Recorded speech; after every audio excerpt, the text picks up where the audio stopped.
How's it going, everybody? RazingHel here, and welcome back to our playthrough of Fall from Heaven 2, the high fantasy mod for Civilization 4. As of this recording, we are on the last scenario for the Decius campaign called Against the Grey. So at the moment, we are preparing for our invasion of the Malachim lands. They actually do have champions, but at the same time, their cities are relatively few and relatively densely packed. So you can see he has a total of 3 cities, 2 plus capital. And like we can see all 3 of them here. It's going to be hard for him to get away from us. The question is, do we have a large enough army to begin this turn? So I think first we'll do a little bit of scouting here. If you take a look at their cities, he does have a few units, a champion or 2. So there are definitely some units that we have to be a little bit careful about. Champions are not that seriously overpowered, right? Because they're basically the same. They're the equivalent of a vampire for me. So, and then there are also a couple of barbarian cities up there. So I think I'm just looking to see if I wanted to add. I think we wanted to add this vampire here to our stack. So I'm going to speed him up a little bit, and he should be able to get there pretty quickly. Next turn, it looks like. Okay, so we're going to skip one more turn here, and then I think the vampire will catch up with us next turn, and then we'll actually begin the invasion in full. So in terms of improving the city, apparently this city is not generating any culture, which is... Oh, wait, we did finish the monument. Okay. It's not generating any culture until recently. So we're not going to be able to improve the mines over here yet until those borders expand. That was something that I wanted to do. And then we have to look at what we want to start researching next. The only reason it says 1 turn for all of these is because we're currently in anarchy. So it throws the number of turns estimated off for some reason. Getting access to iron would not be too shabby. I'm just wondering if there is something that... Oops. What we should go with is fanaticism, because it gives us access to our other hero. Well, actually, it's our only hero. It's the hero for this civilization. We constructed a granary. Let's go with the library. And it looks like these bears got trapped inside my borders. I think they can move out. Let's see what they do next turn. No, apparently they can't move out. So there are some really interesting terrain limitations on animals in Civilization 4. And that's sort of what you're seeing play out there with the bears. Is apparently they can't move. They can't move out of my borders. They're not allowed to move into your borders. But apparently he's also having some trouble moving out. Let's upgrade this. Wait, how much? 80%, 6 strength. Upgrading to an assassin would actually hurt our odds there. Do we have a hunter that's not in our stack? I think we do. There are 2 hunters at the moment. There's 1. Okay, let's grab this hunter, because hunters have a nice bonus against animals. So let's see what the odds would be. 98%, yeah. We'll use that to take care of the bear. Also, I think there's an opportunity to capture the bear then. Or we do not have... No, we don't have subdue animal for this unit. So, at least 1... Wait, what is this vampire doing all the way down here? I don't know. This city is no longer in our anarchy. I was hoping the barbarians would capture it. I'm just not interested in defending a city that far away from my empire. It's just too far. You know, you take a look at what's in between it and my nearest city, and there's a lot of opportunity for barbarians to cause trouble there. Wait, did we get our vampire? No, okay. The vampire is here yet. So, 1 turn to that. Let's haste, and we can move another movement, okay. 1 and done. So we cleared this forest out here, so now our farms can spread irrigation, which is important if we want the place to grow. Not as much farmland here as I would like, to be honest. It looks like we're only going to get 1 more farm in here. Too much hilly terrain. So we're going to build a farm here though anyway. Apparently the game does not like me improving that tile with a farm. Go figure.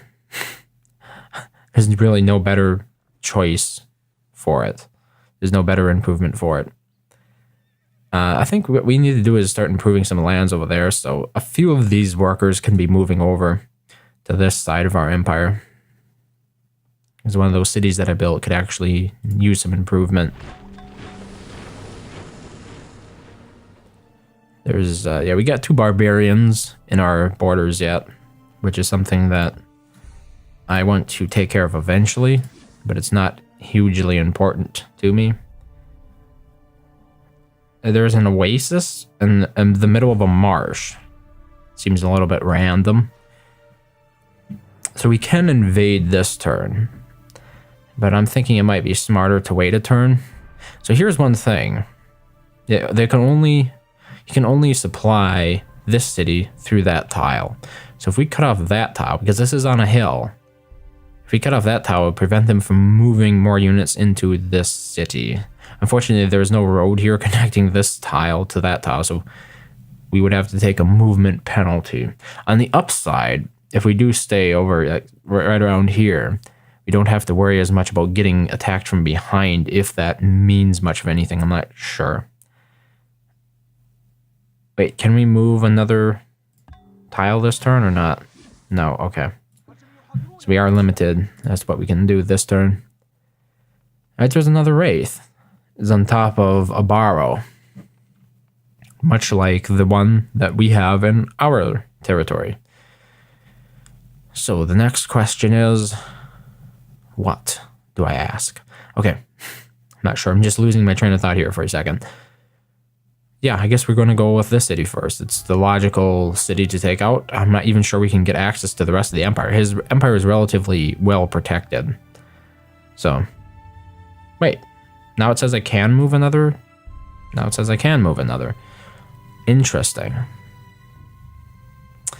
So do I invade immediately? I don't know. No, I don't think I should, because I can bombard with fire. If I step to this tile, there's no way I can hit the city with my ritualists. So instead, well, we could move to this tile, and the next turn we could go to this tile and immediately be within bombardment range. So I think we'll do that. A lot of worker micromanagement going on here, which is never exciting. I'm just considering automating all this stuff. And what was I going to do with this imp? I don't even... Oh yeah, I finished building our next death mana node. So how many death mana nodes do we have now? Quite a few, I think. 1, 2, 3... Wait, 4? Do we have 4? I think we have 4. Are there any others that I could get? You know, like, yeah, there's one over here. Obviously, taking that city would not help me acquire this death mana. As a matter of fact, it might be a little bit... I could have connected to the river, and then the river runs into the sea, and then the sea could connect. It's really a tricky resource to hook up. That's a poor placement for it. But there doesn't seem to be much available in terms of mana nodes. It's really interesting that the AI never improves them. At least not in this game. So I guess the imp is just going to fortify in that city then. Construct a smokehouse. We're making quite a bit of gold per turn, so I think we can go ahead and safely build some more vampires. Oh yeah, that's because we actually adopted the civics that reduced our unit maintenance costs. So that's probably where the bulk of that gold is coming from. I don't think we have the ability to build. Oh, we do. Okay. What we do need is another savant. There was a city over there that I captured that I needed to spread Ashen Vale into. If you constructed a granary. What does the Temple of Leaves give us? It does give us more health, and this city is unhealthy.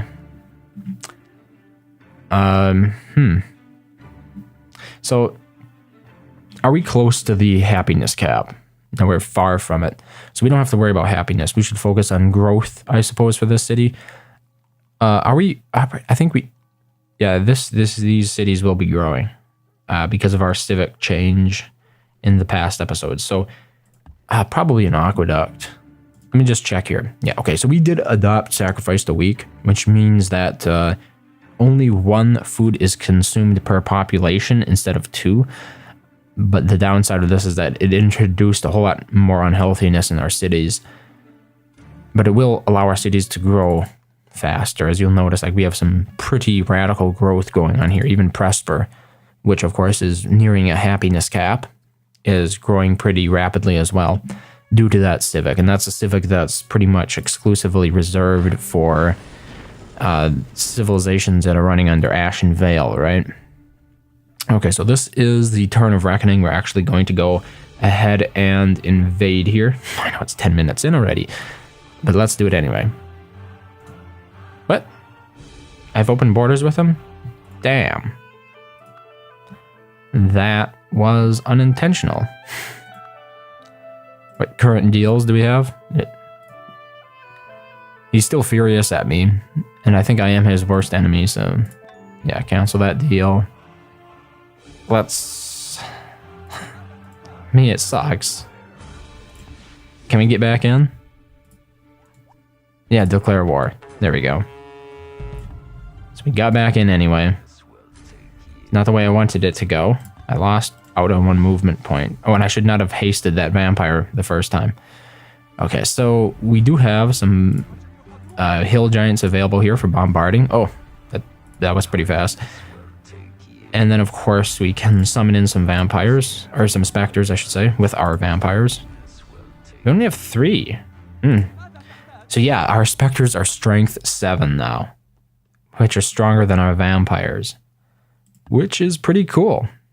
Obviously, they don't have the same promotions, but nonetheless, pretty cool.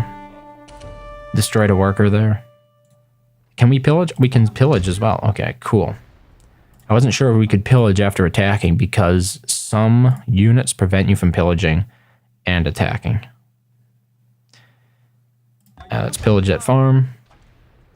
And then we'll use our other specter to... Let's see here. We have 2 movement points.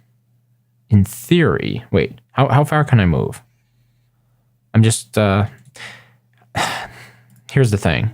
If I have engineering, I can move 3. I don't have engineering. Okay, so I'm limited to 2 tiles that have roads on them per turn, or per movement point. So the farthest I can go and still pillage is right here. I can't go to the mines and pillage, right? So I guess we're just going to start off with the pig. It's the most influential resource that I can pillage. And yeah, that's basically it. And I think we'll just skip here. Oh, wait, we also have to do some collateral damage with the Ring of Fire, obviously. That knocks those units down quite nicely in strength. And then we'll use our assassins here and pick off a couple of the weaklings, I think. And then we'll just skip turns there. Okay, mine finished. Bear is within range. Let's see if we can take that out. Yes, indeed. So we can actually upgrade this unit to a ranger. I didn't know I had access. Oh yeah, I think we bargained for that technology, didn't we? Okay, I've constructed a smokehouse here in Presper, and as I pointed out before, we are nearing our happiness cap in the city. So I'm thinking about something like a carnival to help encourage growth of that city. What? Okay, for a minute there I thought I got thrown out of his borders. But it appears not. Okay, there's a longbowman. I probably should have stationed a couple units here. Or even right here, that would prevent him from getting into my territory. Huh. I mean, obviously I can summon a specter here.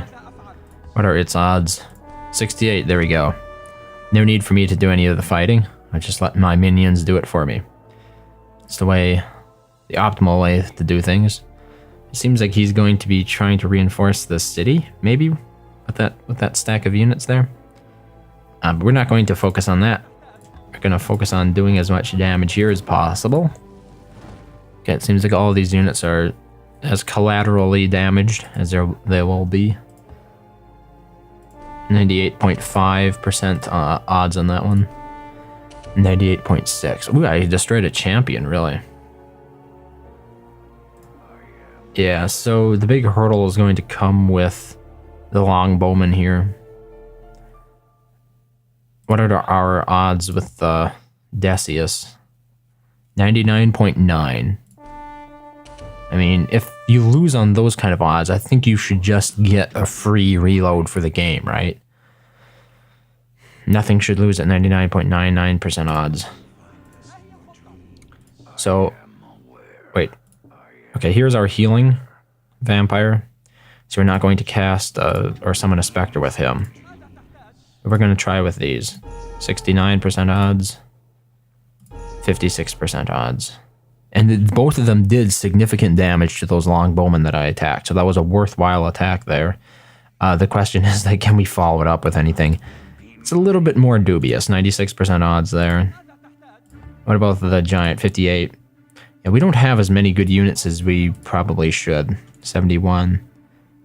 And the problem is that means then that they will be able to heal, right? 84% odds, see? And that unit is down to 2.2. So we probably shouldn't have attacked 83. Yeah, I need more good units. Okay, I guess we just have to skip a turn here. Oh wait, we do. We can't. Oh, should we? I think we should summon another Spectre, actually. We might actually win something with this one. 80% odds. Yeah, that's cool. Okay. So instead of actually casting the healing spell, went ahead and used... what was it called? You summoned the Spectre. Yeah, but there's just nothing else I want to attack with. So we're just going to skip a turn there. And these workers again. I guess we're just building farms over here by the river at the moment. That's where we are most in need of improvement for this. One thing that we could do here is cast the River of Blood. I think now is as good a time as any, basically. So I'm just going to move this unit. Okay, this is the city that we need to spread Ashen Vale into. And then I'm just going to find a unit, and I'm going to... That unit doesn't work? Oh, wait. Yeah, it does. Okay, we're going to cast River of Blood, and we should see enemy city populations fall by 2 and mine increase by 2. So here, I'll just try to keep this centered on my stuff so we can see both at the same time. Yeah, there we go. So you can see down the 4 population in both of those cities. My population is up to 10 in that city, 10 in that city, 15 in that city, 11 in that city. So boosted our growth quite nicely. But apparently we are hitting our happiness cap in a couple of these cities, which is why they stopped, growing, basically. But there's really never a better time to cast it. It's always a bit of a gamble. Do you cast it at the beginning of the game for the early negative impacts on cities for enemies? Because if you think about it, the growth for your first city at the very beginning of the game is like some of the most crucial. If you fall behind in that game, you're going to be behind in the entire game, basically. So it can do a lot of good there, but the thing was that my enemies all started with multiple cities, as sort of did I. So overall, I think the impacts of that would be pretty minimal. In other words, it would be better saving the River of Blood for later in a game like I did here, when I could personally benefit the most from it because I had a lot of cities, right? So here we go, Hunter. We've promoted up for the animals, and I think what we're going to do is take out one of the bears. There are 2 bears here, so we can safely take out one without removing the den. We have 99.6% odds, so there we go. Let's remove the hidden nationality from that bear. And once our carnival is built, we're going to use the bear to construct a dancing bear building inside our capital. The increased happiness that will bring. When will the borders of this city expand? Because I have been waiting a long time. 3 more turns. I've got all these workers here. We're ready to go. We're ready to build mines on these tiles. But I can't because the borders haven't expanded yet. I guess I'm just going to move them into position anyway. Oh, wait, that's captured. Yeah, that's a captured worker. We will send that to the city to speed the walls, I suppose.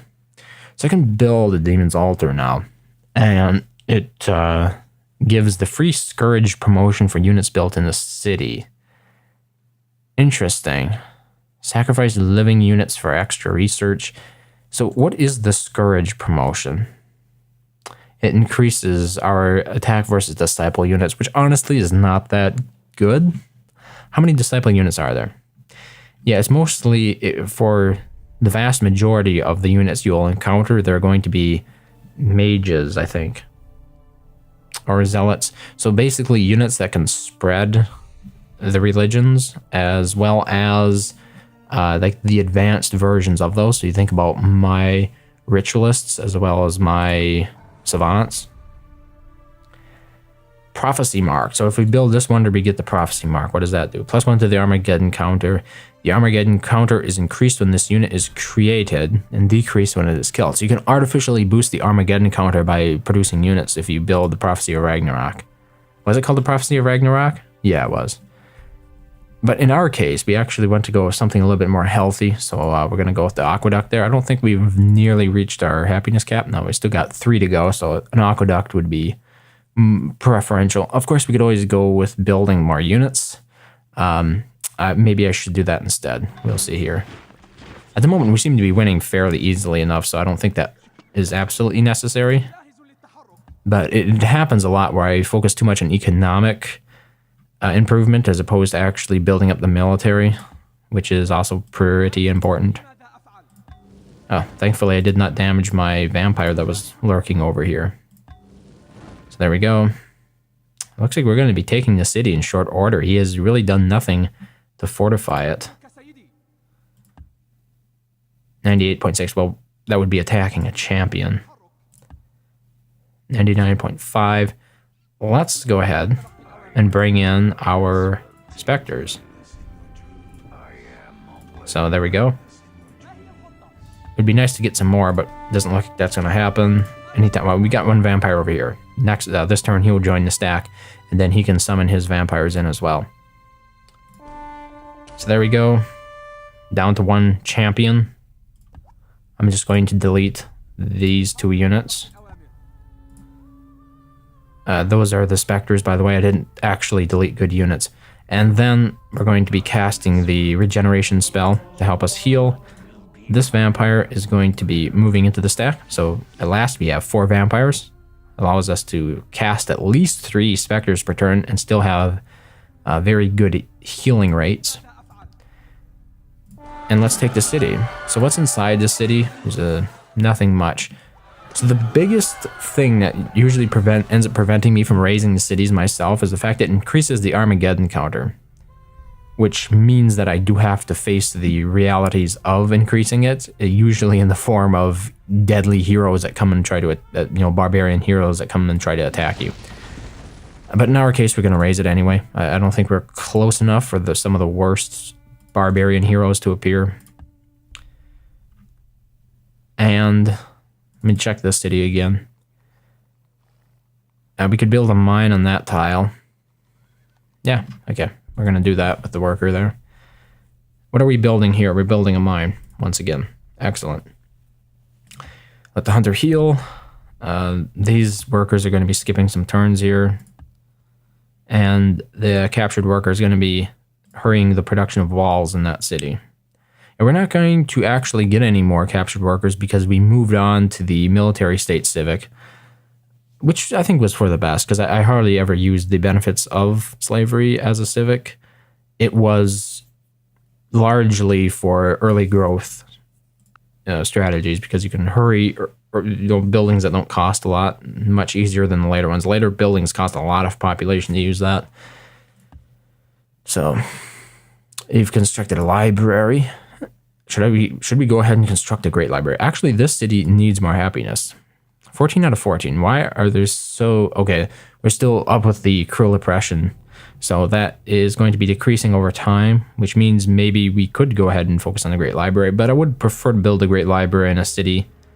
Oh wait, no, we actually... Oh yeah, we should build it in a city that has a lot of scientific advancement in it already. So... Let me see here. Units in this city are 50% resistant to magic. Starts a golden age. If only we had marble. I think we should just go ahead and build another vampire. I think that would be the best situation, or the best option at the moment.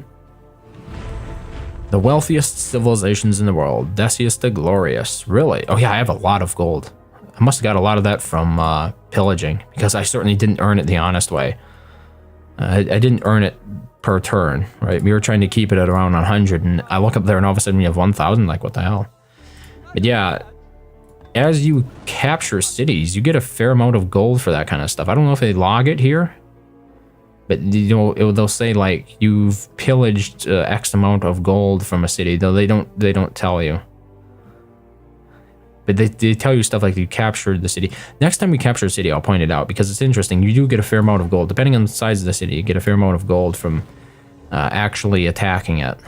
Or capturing it, I should say. So that's one way to earn some much needed funds when you're at war, because obviously when you're at war, it's a little bit challenging to... Just a minute. Okay, we got 2 vampires with the regeneration promotion. When you're attacking a lot, it's pretty hard to maintain or keep yourself in the black, basically, when it comes to gold, because you are supporting a large army and you're supporting one that's outside your borders. Both of those costs can get pretty crazy, can get pretty out of control. Even right now, okay, our unit cost is currently 0, which is helping us immensely.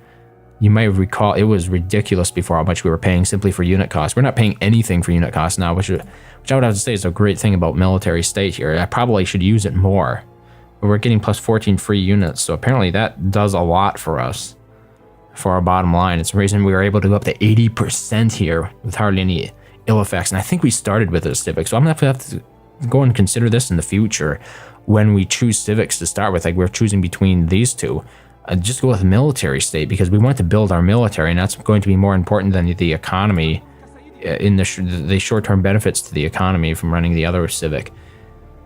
Okay, 93.2% with our specters. Not bad. Not bad at all. Unfortunately, this is losing us out some experience. Oh, I didn't see. There was hardly anything on this tile, actually. Okay. No, don't delete the unit. We'll just let him stand there and defend for next turn. So the big question is, like, do we move forward now? We have movement points because we use specters instead of actual units to attack. So I think we should... Where's the vampire that can actually cast regeneration? I used it? Oh, I used the wrong vampires here. That sucks. Okay, whatever. We're just going to take one step closer anyway. And who can pillage? We need somebody who can pillage a farm here.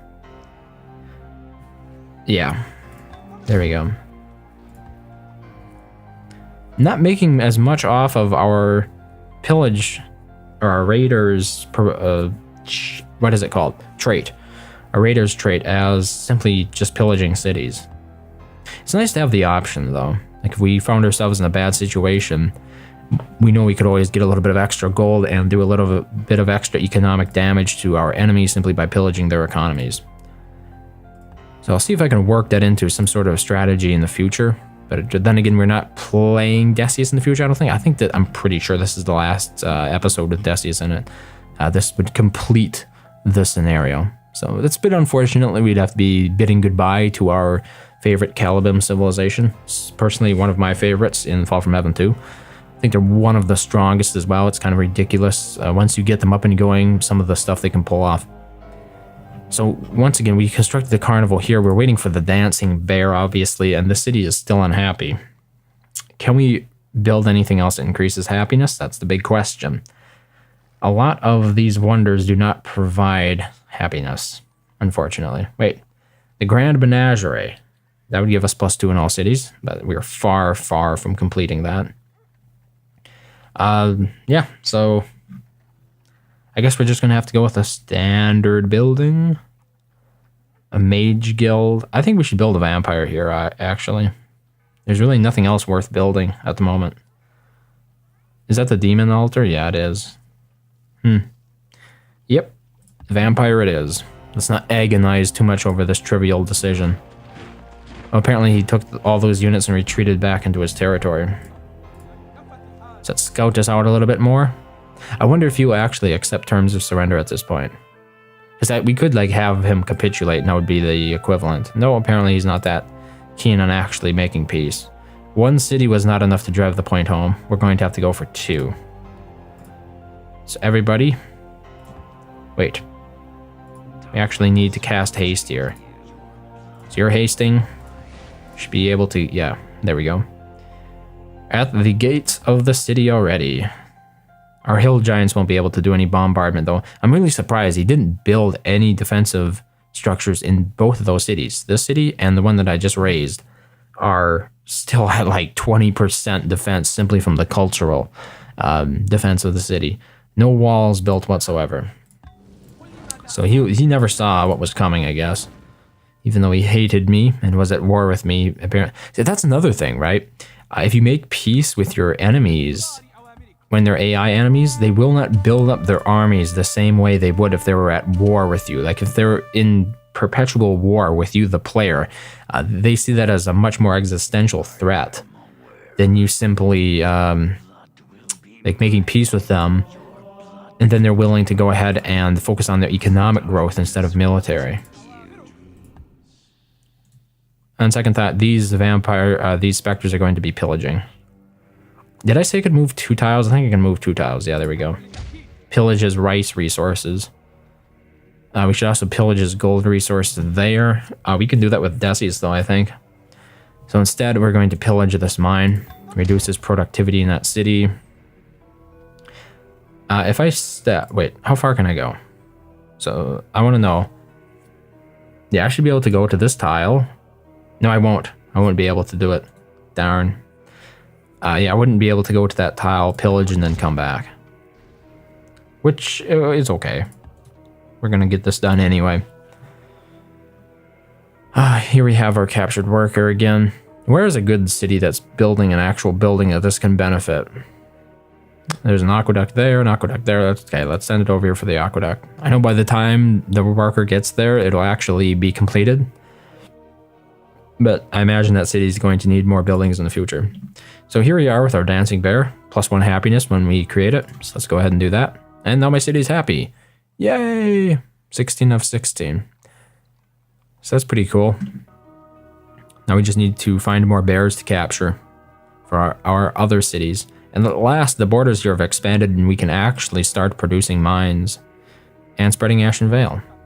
So that should make the city a little bit happier. There is a large yearning to join their motherland. It's causing a significant amount of unhappiness in that city.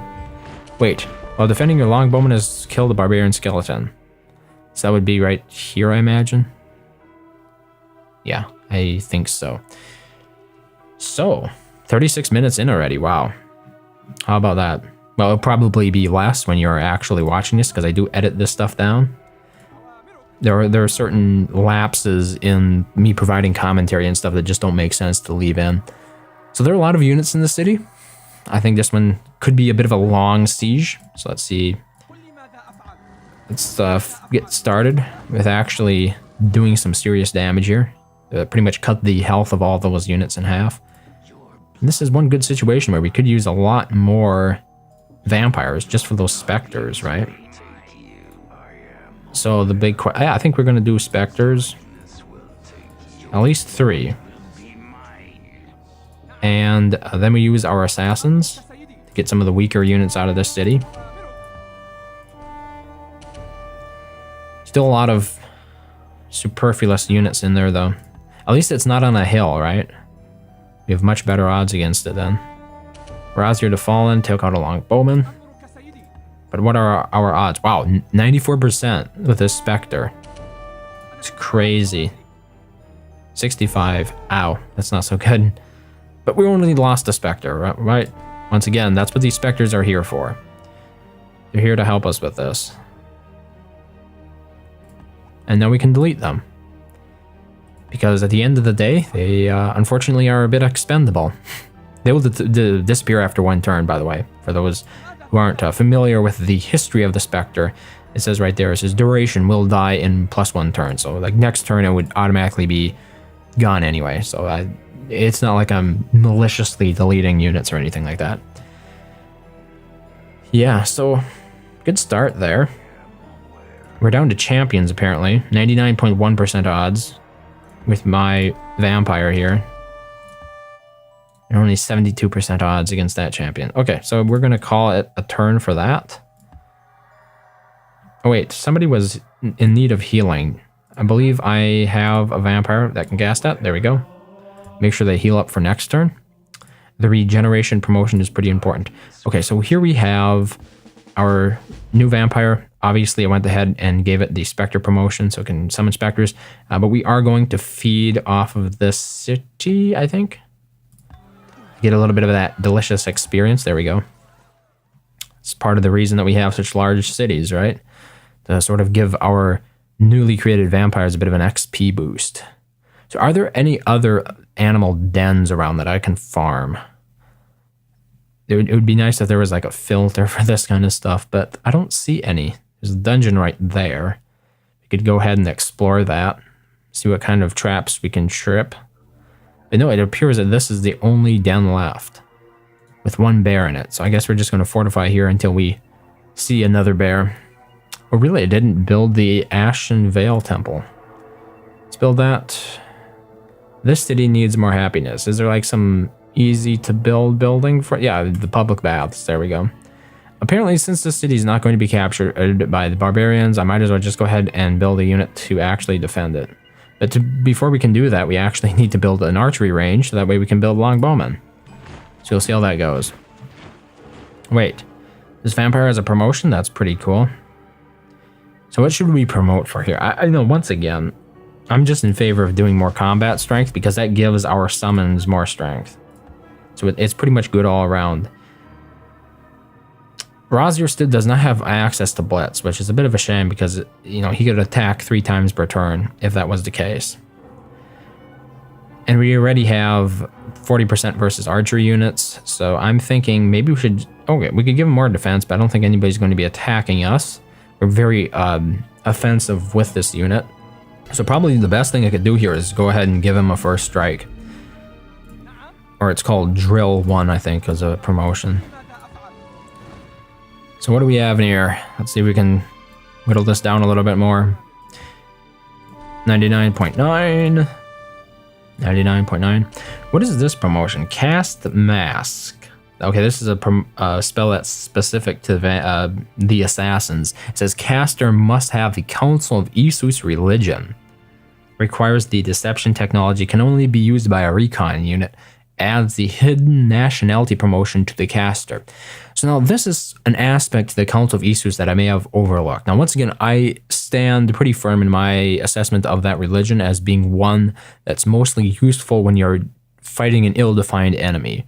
When you want to carry out like rogue attacks against your militarily superior enemies, it can make sense. And especially with this, I didn't know that like any recon unit, what are they called, recon units? Where is my hunter? Can they cast this as well? No, they can't. So wait, what kind of unit did it have to be able to use the Council of Isus thing? It says it can be used by a recon unit. Maybe it's because it wasn't built in a city. Where are my other... There's another hunter here. I'm just interested to see if the hunters that I started with can do this. They can't. Okay, I'm going to have to build another hunter. I'm going to have to build some recon units just to see if it makes a difference where they are built. Because obviously, these assassins did not come from a city with the Council of Isus religion in it. I'm pretty sure of that.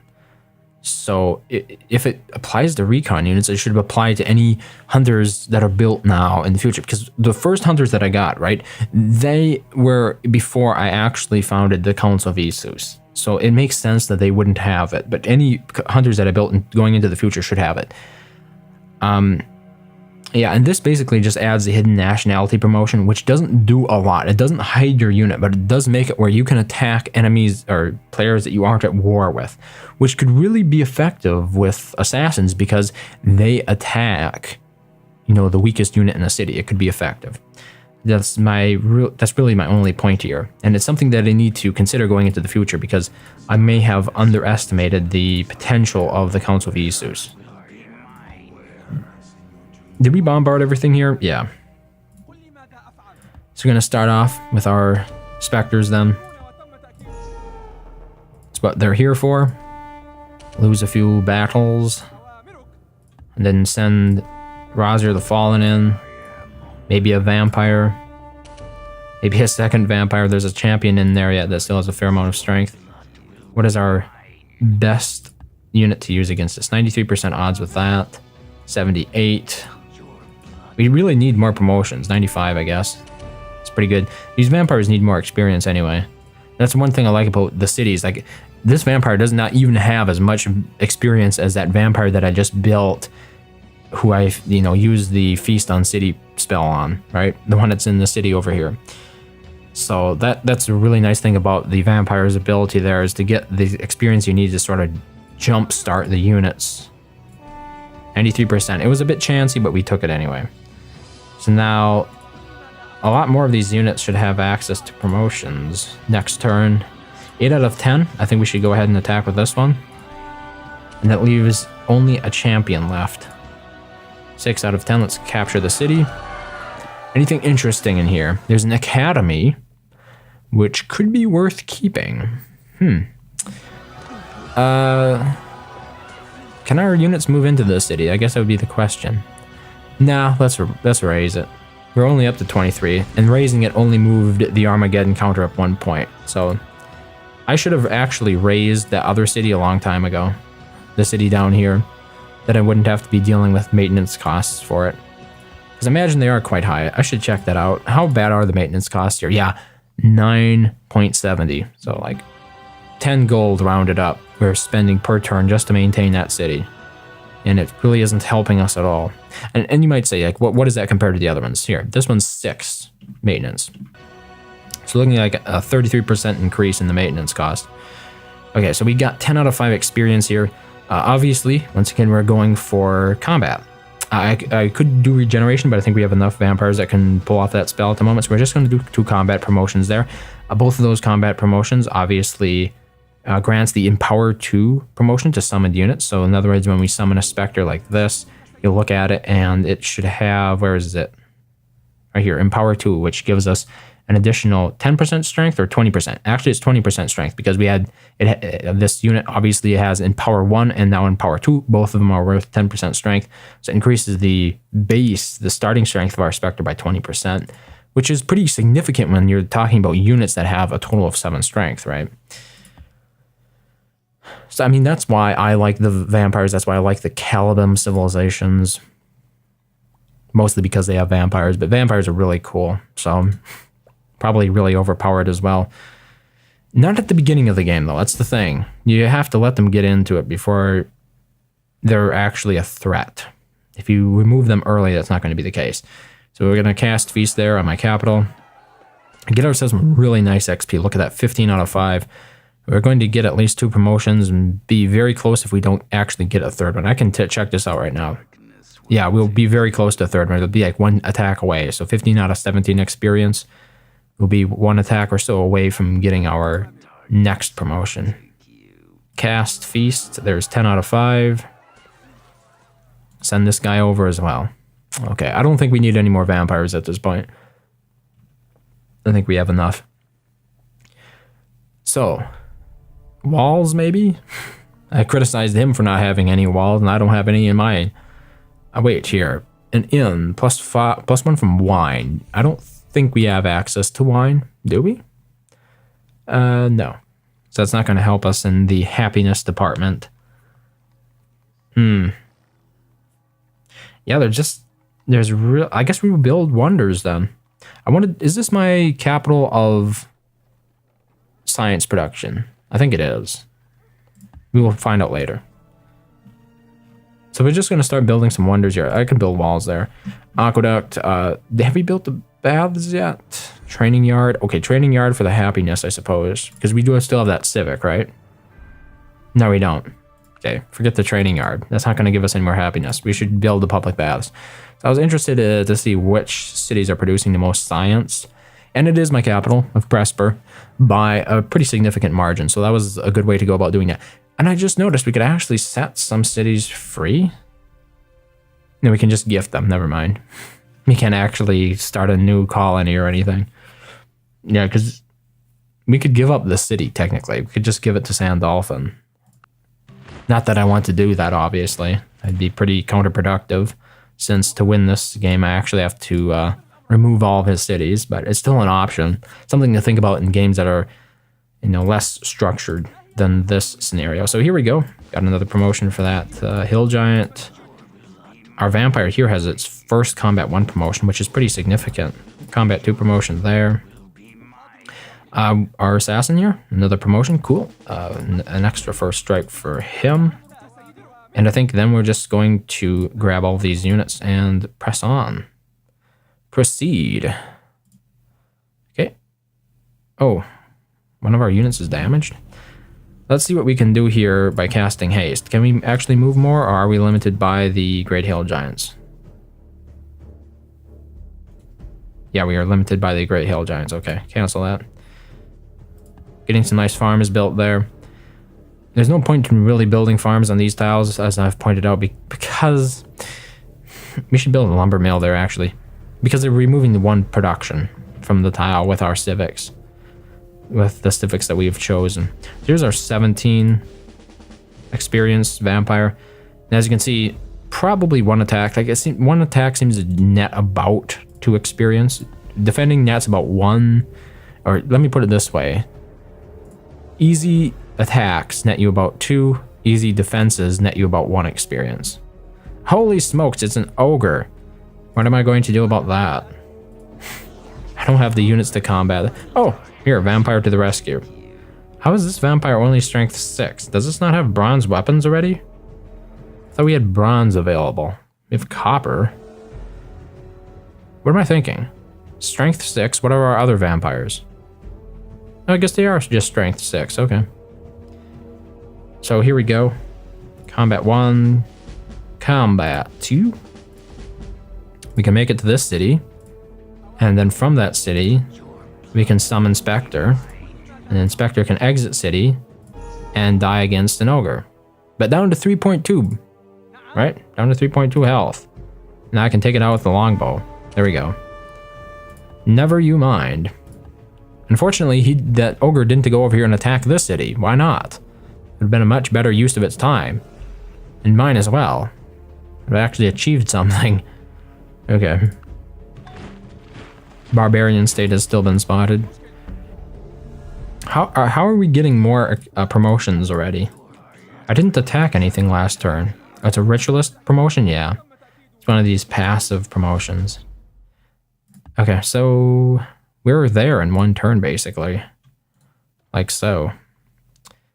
Unfortunately, our hill giants... I'm pretty sure haste does not apply to hill giants, right? Yeah. Well, that's the interesting thing. Alright? It used to say 0 out of 2 movement points for hill giants. But when I cast haste, it now says 0 out of 3. So it added the additional movement point, but then immediately nullified it. And I'm curious to see if that's the same thing that applies to assassins. When it says haste, like, it says affects only living units, right? And affects the units on your team. But assassins would be living. The only reason this comes up is because I brought it up in the previous episode where I was having trouble with an assassin that I got up on top of a hill. And once up there, he was out of movement point. So I cast haste on him, and yet he still was incapable of moving for that turn. So I wasn't sure about, I still haven't figured that out, what exactly caused that. Yeah, there we do a little bit of extra damage, and we just skip a turn, I think. Wait, does everybody have the healing spell applied? Okay, here we go, regeneration. I want to make sure that any damage units will be able to heal while moving. If they got recently damaged, which I don't think they did actually. So it wouldn't have mattered. Still monkeying around with the workers here. We need to choose a building here so that way we can actually expend this unit for an additional 10 hammers. Excellent. And it looks like these workers have all finished improving the mines. And they call it a mine. A mine. Okay. Enough of that nonsense. We need our vampire to get moving. So I don't really know what to do with all these workers at this point. I think I'm going to start deleting some of them. Because I just have nothing else to do with them, unfortunately. Let's take a look at our expenses. Our unit costs are still at 0. And by the way, unit costs also apply to workers. So workers are considered units, and you do have to pay unit costs for them, even though they aren't military units. A secretary generally gets... Yeah. Let's set up our fund dissidents. I wonder what that does. It's unfortunately that they don't give you any more tool tips for these, because some of those are really interesting decisions, and I just don't feel like trying to hunt it down in the wiki for this game. And it doesn't tell you right off the bat, you know, in a tool tip or something useful, what it does. So there are a lot of units in the city. I wonder if he will capitulate, out of curiosity. No, he still will not capitulate. What would he give me, though? He would give me a good deal of technology. But we're not in this for the technology. We're in this for the win. So let's see. Let's see if we can pull off a win here. 99.9 with our assassins, targeting some of the weakest units in the city. Then, of course, we bring in some of our specters. 2, 3 specters. Still not very significant overall. Wait, there we go. 3 specters. 93% odds. 69% odds. It's quite a divergence there. And 59% odds. So, can we actually attack with Razir here? Yeah, with a good chance of success, basically. That's what I'm looking for.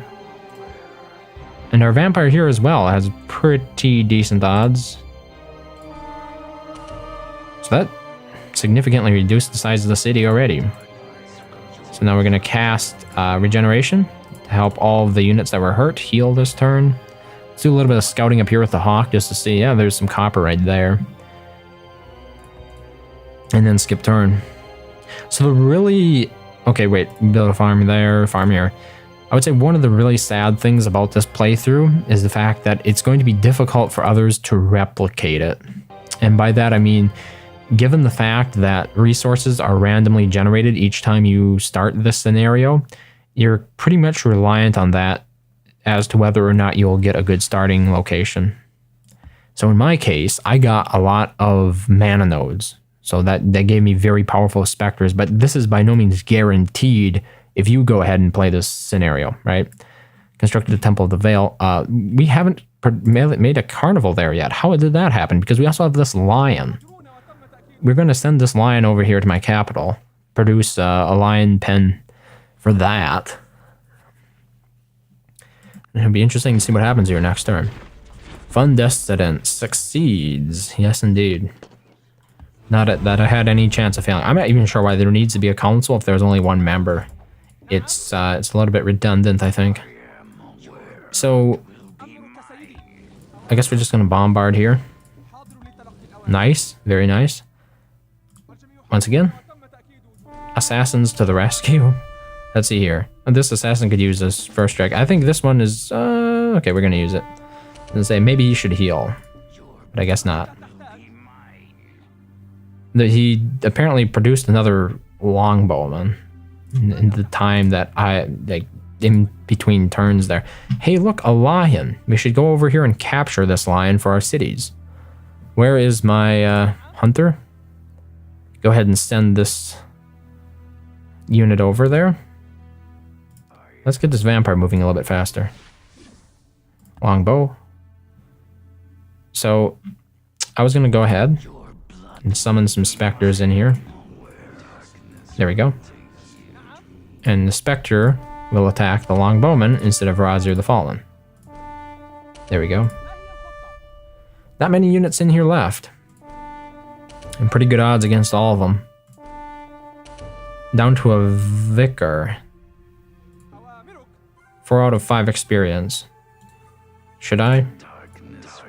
Anybody here that needs like a little bit of extra boost experience? Well, I guess that was a bad decision. What the hell? I guess we're going to be boosting Curly here. He has 4 out of 5 experience. Take the city. Let me examine it. Oh, look at that. No buildings. Burn it. So that was a blow. Malcolm's civilization has been defeated. Excellent. We're almost another hour in, and with 1 civilization left to remove. So what I'm thinking, yeah, we can basically regroup now. By the way, I want to cast regeneration. That was not my... What? Was that my... That was my regeneration vampire. I should not be so careless with my regeneration vampires. Road. Constructed walls. Can we just like automate these cities? I should build another vampire, by the way. We lost one. Man down. There's a library. Constructed in its entirety. I really... Yeah, this stuff gets boring after a while. Oh my goodness, all the menus that you have to look through. Why is this city not growing, by the way? Oh look, I can draft units. I can draft the vampire for 3 population. Hardly worth it, by the way. Or I could spend the gold to finish the carnival. Oh yeah, I said I was going to point out how much we got from pillaging or capturing the city, but I never ended up doing it. Guess we have to do that next time. Oh, we hit 30. And thus, the first sign of the oncoming darkness shall come to the mortal realm. Crops shall be destroyed by withering sickness, leaving only barren fields of desolation to meet the eyes of hungry children. Animals shall perish as plague and disease rages rampantly throughout every pasture. And so shall the desperate mortals trying to fend off their meat. What does that mean? And so shall the desperate... I don't know if I buy that one. The desperate mortals trying to fend off their meat? I really don't... I don't get that sentence at all. Many shall die during this first time of hardship. Yet those who survive will live to become envious of the dead. Oh yeah, a whole bunch of our units took damage. Look at that. That's incredible. A dwarven adept has discovered the secret of turning copper into gold. He asks if you would like to hire him to transfer the vein of copper into gold. Nope. We actually need the gold. The copper, I mean. So, death damage. How does that work? I see a whole bunch of our units have been damaged by it, but I forget. Is this permanent? Or not? Like, is there actually a chance they'll die from it? Or is it simply one of those situations... Wait. Is it one of those situations where it just weakens them, and if something attacks them because they're weakened, they're more likely to die? Let's get regeneration going here. Oh my goodness, this hawk becomes very annoying after a time. Because I can't select all the units without first expending the hawk. The hawk's movement points, I suppose. Okay, let's see how far we can go here. And this one. There we go. Building our vampire stack back up. Oh yeah, our cities are also starving, by the way. Wow, look at that. Where's a lot of this coming from? It says plus 10 from population, plus 20 from blight. Okay. Yeah, that's the biggest impact on us here. Is the blight. The blight lasts quite a while. Yeah. We might have used our thing too soon. And by the thing, I mean our civilization's special thingamajig. Oh, that didn't really clarify anything, did it? Our world spell for our civilization. So what we should do here is focus on health and growth. So stuff like granaries and aqueducts. First aqueducts, then granaries. Wow, down to 14. Oh yeah, that's because they're all working farm tiles just to prevent the starvation from becoming ridiculous. I mean, obviously it will hurt some civilizations worse than others. Mine is fairly well off because I don't require 2 food per population. But it's still something to behold, isn't it? We were just waiting for... Oh, even my hawk is healing. Or needs healing. Vampire. Haste. Okay, forget the hawk. He needs to move. So that way I can actually select a stack.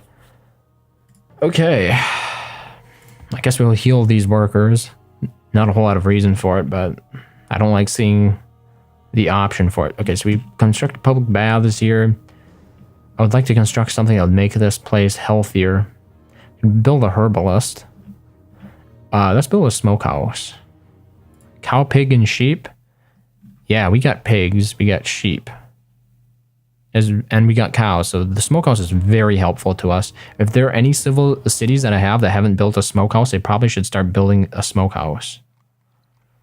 Let's see here. I wish this was in alphabetical order. I don't know how they categorize these buildings here, but it doesn't help that they're kind of all... Wait, are they in alphabetical order? They are. Yeah, because A, C, G, L. That's nice. Okay. So now I know where to look for the smokehouses. Wait, that city actually needed a smokehouse. And building a vampire there. So that building a vampire, build a smokehouse. Hunting down smokehouse. There we go. This city has a smokehouse. This one is working on a smokehouse. This city is working on aqueduct.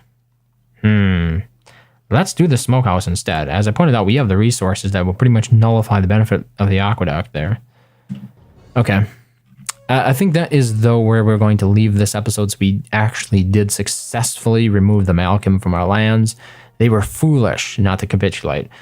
And now we simply have this one last city, I believe, of Sandolphin. I could check. He might have built more. No, he has not. So, yeah, basically Sandolphin has one city left. And as you can see, I was a little bit worried here that I actually have to build a city to get across this water here.